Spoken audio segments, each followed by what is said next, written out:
Day, everyone. Today is Friday, and we're wrapping up our outside adventure. We had some blessed weather, and God has been good to us that way. But we're standing in front of the Jesus statue and in front of the sanctuary looking out over the city of York, which has been a real blessing to do this week, especially some of the things that we covered. Today we have Psalm 137, and this is Psalm to wrap up the week. So let's get into this. By the waters of Babylon, there we sat down and wept when we remembered Zion. On the willows, there we hung up our lyres. For there our captors required of us songs, and our tormentors mirth, saying, "Sing us one of the songs of Zion." How shall we sing the Lord's song in a foreign land? If I forget you, O Jerusalem, let my right hand forget its skill. Let my tongue stick to the roof of my mouth. If I do not remember you, if I do not set Jerusalem above my highest joy.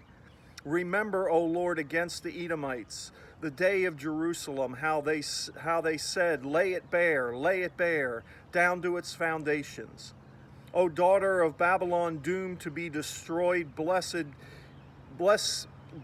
shall he be who repays you with what you have done to us. Blessed shall he be who takes your little ones and dashes them against the rock.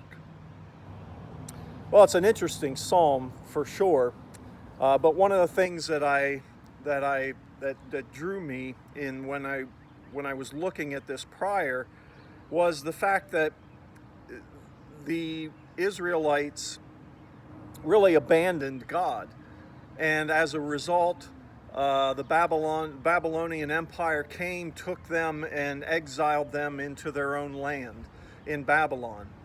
And it was there where the people began to reflect on their sinfulness, where they began to reflect on the things that they had done, and they recalled and came back to the fact that they shouldn't have done that.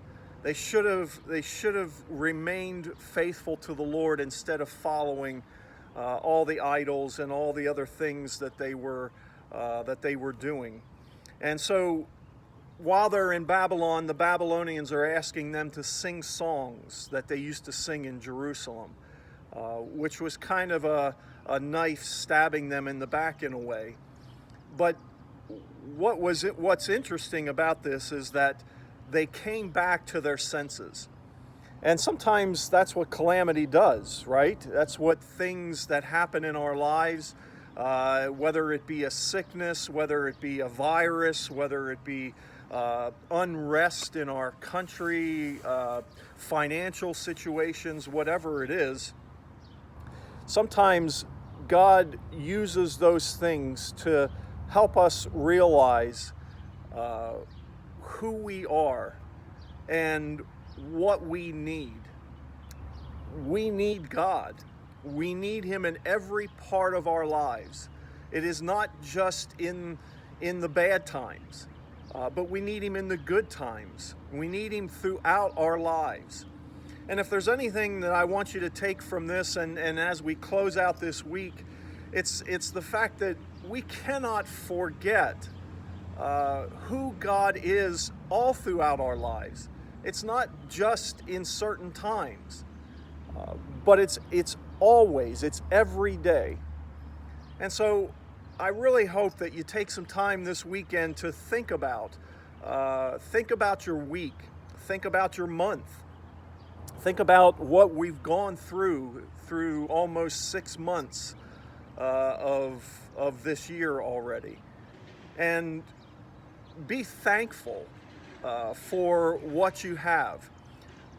May not be much, but be thankful for what you have. Remember that everything that you have, everything that you are, comes from your God, and that He is there for you, and He's not going to leave you or forsake you. We learned yesterday that the steadfast love of the Lord lasts forever, endures forever.